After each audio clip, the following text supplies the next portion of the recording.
Hindustan Copper Limited Malajkhand underground minus में पिछले मंगलवार को हुए बस हादसे 24 मजदूर घायल हुए, जिनका इलाज छत्तीसगढ़ प्राइवेट अस्पताल में चल रहा था। उपचार के दौरान 2 मजदूर की जान चली गई। मृतक के परिवार ने अपनी मांगों के साथ Hindustan Copper Limited Malajkhand gate में प्रदर्शन करने के लिए उपस्थित हुए। यादव समाज के साथ क्षेत्रीय जनप्रतिनिधि, क्षेत्रीय विधायक श्री संजय उइके जी, सांसद प्रतिनिधि श्री प्रशांत जैन एवं परिवार सदस्य ने मैनेजमेंट के साथ अपनी मांगों को रखा। प्रदर्शन में हुए उपस्थित श्री रामेश्वर कटरे जी ने HCL कंपनी एवं यूनियन अध्यक्ष के समक्ष सुरक्षा नियम एवं स्वास्थ्य व्यवस्था को दुरुस्त करने के लिए मजदूर के हित में बात रखी, जिसमें क्षेत्रीय प्रतिनिधि एवं मजदूरों का सहयोग भी मिला। कंपनी के मजदूरों के अंदर डर का माहौल साफ देखने को मिला, जिस कारण वह अपनी समस्या हिचकिचाहट की व्यवस्था पर उठे अनेक सवाल। और काफ़ी संख्या में लोग जमा हुए हैं, क्या कहना चाहेंगे इस घटना को? बड़े ही संवेदनशील घटना है। आज से 1 सप्ताह पूर्व 11 तारीख को अंडरग्राउंड माइनिंग में काम करते हुए एक दुर्घटना घटी। उस दुर्घटना में लगभग उस बस में 22 लोग सवार थे और 8 से ज़्यादा लोगों की स्थिति बड़ी गंभीर है, जिसमें से एक हमारा भाई हमारे बीच नहीं रहा। कई दिनों से चर्चाएं चल रही थी कि वो नहीं रहा, लेकिन कंपनी वालों के द्वारा जानबूझकर के सब कुछ उठाया जा रहा था। जैसे ही क्षेत्र में ये जानकारी लगी, क्षेत्र में बहुत बड़ा रोष का माहौल है और हमारा आग्रह आपके माध्यम से ऐसा है कि क्षेत्र में इस प्रकार की घटनाओं की पुनरावृत्ति न हो। जिस तरह से मुआवजा देकर के जान का मोल उसकी कीमत लगाई जाती है, जान की कोई कीमत नहीं है। उस परिवार में उसके बूढ़े माँ बाप हैं, एक छोटा बच्चा है 1.5 साल का, उसकी धर्मपत्नी है और 4 माह का गर्भ उसकी धर्मपत्नी को है। क्या सिर्फ मुआवजे से उस परिवार का पालन पोषण और संस्कार मिल जाएंगे? ऐसी घटना की पुनरावृत्ति ना हो, क्योंकि हम इस घटना की तह तक हमने जाने का प्रयास किया। हमको जानकारी मिली यहाँ कंपनी के वर्करों के द्वारा कि जिस बस से उस कंपनी के द्वारा स्टाफ को ले जाया जा रहा था, वह बस सेफ्टी फीचर्स के मापदंड में बिल्कुल भी नहीं बैठती थी और शायद सेफ्टी फीचर्स के अनुरूप वह बस होती और यातायात की व्यवस्था होती तो घटना नहीं घटती और उस हमारे नौजवान की जान नहीं जाती। अभी फिर हमको एक जानकारी मिली कि एक और हमारा भाई जो भिलाई स्पर्श अस्पताल में था, उसकी भी डेथ हो गई। ऐसी जानकारी हमको मिल रही है। हम प्रशासन से, HCL से और कंपनी से मांग करते हैं कि दोबारा ऐसी घटनाओं की पुनरावृत्ति न हो और साथ ही जो उस परिवार की मांग है, उस परिवार की मांग को पूरा किया जाए, क्योंकि उस परिवार की मांग जायज़ है। एक लौता बेटा उस परिवार का था, वो उस माँ बाप का क्या होगा, उसके 1.5 साल के बच्चे का क्या होगा, उसके उस गर्भ में पल रहे 4 माह के बच्चे का क्या होगा। ये घटना बड़ी ही संवेदनशील घटना है और एक हमें बड़ा खेद का विषय है कि HCL में एक मजदूर यूनियन है, लेकिन आज 50 किलोमीटर 100 किलोमीटर से दूर यहाँ पर लोग आकर के रोष व्यक्त कर रहे हैं। पूरे क्षेत्र में रोष का माहौल है, लेकिन एक भी व्यक्ति हमें यहाँ यूनियन का नहीं दिख रहा है। क्या ऐसे यूनियन का कोई औचित्य है? उन यूनियन के लोगों को यहाँ पर आना था, उस परिवार के साथ में खड़ा होना था, लेकिन बड़ा ही दुखद माहौल है। मैं आपके माध्यम से आग्रह करना चाहूँगा कि ऐसी घटना की पुनरावृत्ति न हो, इसलिए अंदर की व्यवस्था को दुरुस्त की जाए। कंपनियों के पास में अपना खुद का एम्बुलेंस हो, कंपनियां जो लेबरों को लाना ले जाना कर रही हैं, उन लेबरों को लाने ले जाने की यातायात की व्यवस्था दुरुस्त हो नियमानुसार। शायद नियमानुसार यदि बस होती, नियमानुसार यदि वो गाड़ी होती, तो आज ये घटना नहीं घटती और हमारे बीच से हमारा भाई जान नहीं गंवाता। रामेश्वर जी, जैसे कि आपने अभी कहा कि कहीं ना कहीं लापरवाही है, आखिर यहाँ पे घटनाएं तो घटती है लेकिन उसकी कभी जांच नहीं होती और दोषियों पर कभी कार्रवाई नहीं होती। क्या इस पर कभी मुद्दा नहीं उठता यहाँ पे? आज मुद्दा यही है कि जिन लोगों को सचेतक बनाया गया है, जिन लोगों को चिंता करने के लिए बनाया गया, वो लोग हैं कहाँ? जवाबदार लोग हैं कहाँ? जब तक जवाबदार लोग अपनी जवाबदारी से भागेगा, अपने कर्तव्य से भागेगा, ऐसी घटनाओं की पुनरावृत्ति बारंबार होती रहेगी। ऐसी स्थिति में समाज को एकजुट होना पड़ेगा, समाज को आगे आना पड़ेगा, हर किसी को नेतृत्व करना पड़ेगा ताकि ऐसी घटना की पुनरावृत्ति ना हो। इस बात का रोष पूरे क्षेत्र के लोगों के अंदर है। आपने देखा होगा यहाँ नौजवान, बुजुर्ग, महिलाएं सब लोग यहाँ रोष व्यक्त कर रहे हैं और सब लोग यहाँ इकट्ठा होकर के ऐसी घटना की पुनरावृत्ति ना हो, इस भाव से यहाँ पे सब लोग एकत्रित हुए। अगर इनकी मांग पूरी न की तो फिर क्या?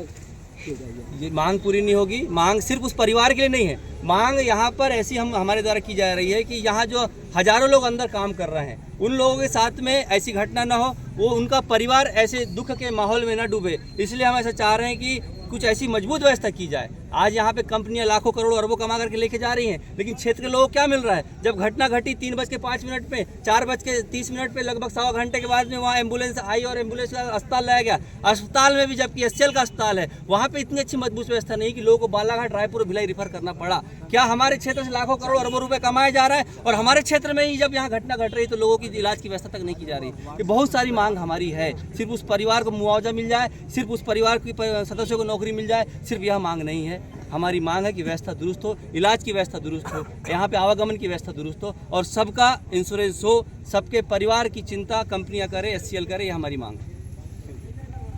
नाम संजय लाल यादव। ये तो मृतक हैं, उनके कौन है आप? मैं चाचा जी हूँ। जी, क्या बताना चाहेंगे इस घटना के बारे में? इस घटने के बारे में ये बताना चाहता हूँ कि मेरा छोटा सा मतलब बच्चा नाती जो भी है उसका पूरा वो हो और मतलब जो है मतलब बहू को परमानेंट नौकरी की मतलब मांग कर रहे हैं हम लोग। जी, अच्छा, जैसे कि यहाँ पे सुरक्षा है और भी परिवार के बच्चे जाते हैं, क्या उसकी सुरक्षा वास्तव में व्यवस्थित होनी चाहिए? व्यवस्थित होना चाहिए ना। यहाँ पे अभी तक जो मतलब कंपनी में जितने भी जा रहे हैं इनकी भी पूरी व्यवस्था होना चाहिए, एम्बुलेंस की व्यवस्था होना चाहिए, सबकी व्यवस्था होना। मैं 4 बजे से देख रहा हूँ आप लोग यहाँ पे आए हुए हैं, क्या कंपनी का कोई भी व्यक्ति आपसे आपसे मिला है? यहाँ हम लोग मतलब हाँ 4 बजे से पहले पहुँच चुके हैं पर कंपनी का कोई आदमी पहुँचा नहीं। संगठन का कोई आदमी आया आपसे मिलने के लिए? नहीं, कोई आदमी नहीं आया। क्या चाहते हैं, बोलिए। तो ये घटना के लिए तो पूरा हम यूनियन के साइड से और पूरा क्षेत्र भी हमारा दुखी है और ये जैसी घटना हुई यूनियन पूरा साथ में रहा है। वहाँ तक कि जैसे उठा के पेशेंटों को लाने के लिए हॉस्पिटल में यहाँ उतनी सुविधा नहीं है, वो सब लोगों को अवगत है। छत्तीसगढ़ का सबसे अच्छा प्राइवेट हॉस्पिटल रामाकृष्णा में ये करने के लिए यूनियन ने प्रेशराइज HR डिपार्टमेंट को, अपने मैनेजमेंट को और तुरंत उसको वहाँ शिफ्ट करवाए हैं, किंतु ईश्वर की कृपा ऐसी हुई कि उन पर ईश्वरी कृपा नहीं हो पाई और आज चल बसे। ये बहुत दुखद घटना है और हमारी यूनियन जो है उस मृतक परिवार के लिए जो भी अपन जितना से अच्छा अपन कर सकते हैं उसकी सर्विस के लिए, उसकी जॉब सिक्योरिटी के लिए, उनके बच्चों को पढ़ाई के लिए, उनको हम क्या क्या कॉम्पनसेशन जो है वो दिला सकते हैं, उसके लिए यूनियन ने ऑलरेडी बात करके रखी है। तो वो अपन अभी जैसे ही आते हैं और अपन HR के आदमी को बुला के जो है सब सामने बात करें। सर, मुआवजे की मांग तो हमेशा करते रहे हैं, लेकिन क्या कभी सुरक्षा के लिए आप जागृत होंगे? सुरक्षा के लिए जैसे अब एक छोटा सा मैं एक उदाहरण बताता हूँ, उसमें सेफ्टी बेल्ट हर सीट में लगे हुए हैं, किंतु अपनी आदत रहती है जैसे बाइक में चले जाते हैं अपन हेलमेट तक नहीं डालते कभी कभी, तो अपन भी कभी कभी थोड़ा सा ये करते हैं। उस बस में पूरे सीटों में सेफ्टी बेल्ट लगा है। क्या वो बस जो थी वो अंदर जाने लायक की थी सर आपकी नज़र में? नहीं, जैसे अभी अब मैकेनिकल साइड से तो बोल रहे हैं कि उन लोगों को परमिशन था, DGMS का परमिशन था, या तो प्राइवेट वालों से हमने पूछे तो वो यही बोल रहे हैं कि बस DGMS ने यानी जो डायरेक्टर माइन सेफ्टी होता है उसने परमिशन दे के रखा था और उसी से जितने भी SMS के हैं, DCS के हैं और अपना RK के हैं, तो इसी टाइप की बसें जो हैं वो लाने ले जाने के लिए यूज कर रहे हैं, जिसमें ऊपर से कैनोपी लगाए हैं और क्या क्या साधन है वो तो मेरे भाई लोग जो जाते होंगे उनको ज़्यादा अच्छे से मालूम है, क्योंकि मैं उस बस में नहीं, मैं तो कैंपर ऐसे 1-2 बार गया हूँ। सर, बस में जैसे कि सवारी तो ले जा ही रहे हैं आप लोग, कर्मचारी ले जा रहे हैं, लेकिन उसके साथ टूल्स भी ले जाया जा रहा है, उसका कभी विरोध क्यों नहीं किया आपने?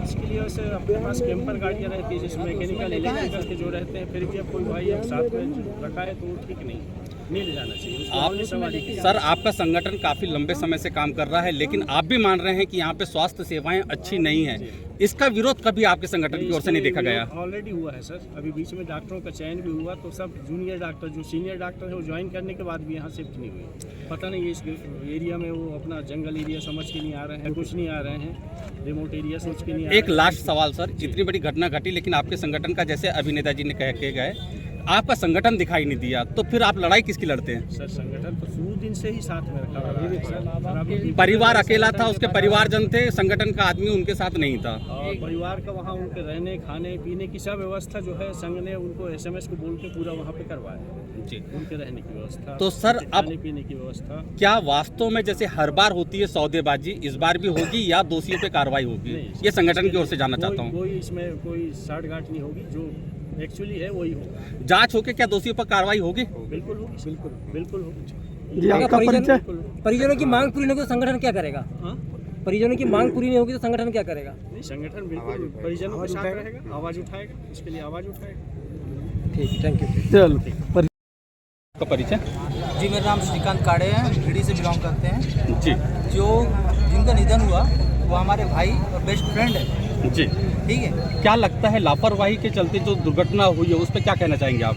लापरवाही देखिए आप, जो बस जाना चाहिए हाइड्रोलिक ब्रेक वाली अंदर, ठीक है, लेकिन इन्होंने कौन सी बस भेजे? एयर ब्रेक वाली, ठीक है। हाइड्रोलिक बस वाली ब्रेक ना भेजते हुए इन्हें बस वाली यानी एयर ब्रेक वाली बस पहले भेजे, और साथ में उसका इमरजेंसी ब्रेक भी काम नहीं कर रहा था। आप ही बताइए, अब ऐसे में अगर हादसा नहीं होगा तो कैसे होगा? चलो नहीं है वही बस तो लोग भेज सकते हैं। हाँ, जो बस में जिस बस की अथॉरिटी नहीं थी वो बस जा रही है अंदर। ऐसे में जो एसएमएस क्या कंपनी है ना, एसएमएस जो कंपनी है, तो इतना बड़ा रिस्क लेके अंदर भेज रही है। ऐसे में दुर्घटना होने के चांसेस जो है वो तो ऑलरेडी बढ़े हुए थे। आपका परिवार काफी देर से यहाँ पे आया है, क्या HCL का या संगठन का कोई व्यक्ति आपसे आके मिला? नहीं भैया, अभी तक तो कोई भी आके हमसे मिला ही नहीं है। और रही बात उसकी बस में जो टूल्स रहते हैं वहाँ के जो काम के, वो टूल्स भी साथ में बस के लेबर के साथ में भेजे जा रहे हैं। अब आप ही बताइए, ऐसे में जो इतनी बड़ी दुर्घटना, तो दुर्घटना का एक कारण ये भी मानते हैं आपकी लापरवाही बड़ी हुई है? लापरवाही बहुत बड़ी हुई है, इतनी बड़ी। क्या चाहते हैं आप लोग? अब क्या चाहते हैं? अब क्या चाहते हैं? हमारा भाई तो चले गया, आगे की सेफ्टी के लिए कुछ अच्छा करे ये लोग, ताकि किसी के साथ ऐसी दुर्घटना, हाँ, लापरवाही ना बरते, ताकि दूसरे के साथ ऐसा